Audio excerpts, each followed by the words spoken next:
Well, Andrew, buybacks have been in Democrats' crosshairs for a while, but now a prominent Republican is jumping on the bandwagon as well. Senator Marco Rubio is out with a new proposal today aimed at changing the incentive to buy back stock in the first place. Now, his plan would raise the rate on capital gains to make it more comparable to the tax on dividends, which are taxed as individual income. Now, he doesn't say what the new cap gains rate would be, but the theory is that reducing the preferential tax treatment would also reduce the number of buybacks. The trade-off for that higher rate on capital gains, he would provide businesses permanent full expensing. Now, currently, that's set to phase out after 2022. He would also expand the kinds of investments that are eligible for that deduction. A report that Rubio is releasing today suggests that buybacks are now a, quote, non-productive alternative to capital investment. He says that makes it possible to live in a world of higher asset prices, lower investment, and lower worker pay. Guys, remember that Rubio was a reluctant supporter of the GOP tax law. He's been critical of it for helping companies rather than workers ever since it passed.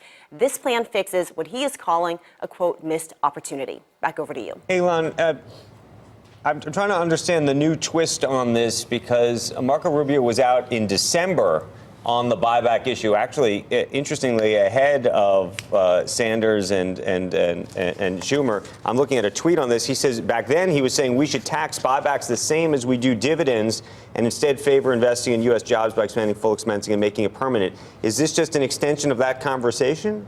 This is. So he sort of laid out his broad criticism of the tax law and his concern about buybacks. Again, as you mentioned, very early on.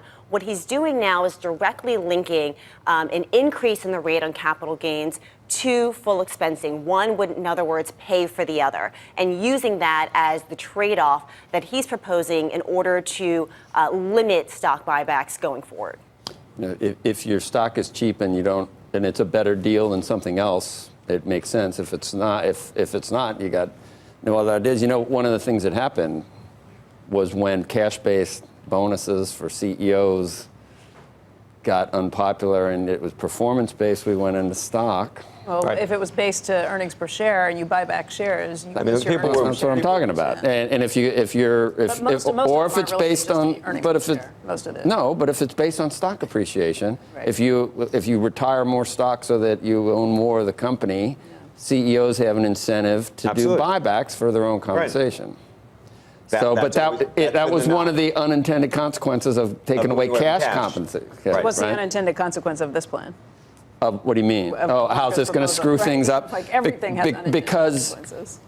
Capital investment is done when a company thinks, and these guys never know. I'm not saying that they know everything, but when they think they're going to be responding to increased demand or whatever, it makes sense.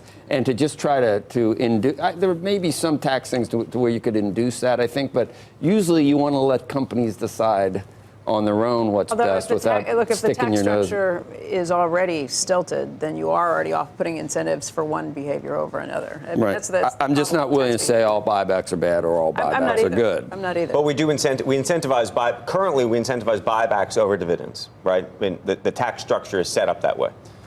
I worry about, if I own a company, I'm not, shares in a company, and we don't own except for, Comcast. As a shareholder, if I don't like the buybacks, I can sell the stock. Or if I do like it and my stock goes up, then I'm probably happy that they're doing it, right? I'm just saying the current tax policy incentivizes buybacks over dividends. That's just the truth of the matter. Okay. Right. Yeah, but as it's coming back, I mean, do you agree with Rubio, or you think companies should do what they?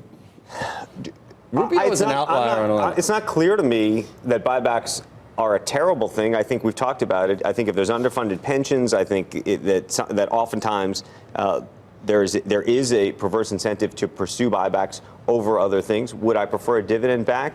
I might. I don't know. I think that's a larger sort of policy discussion.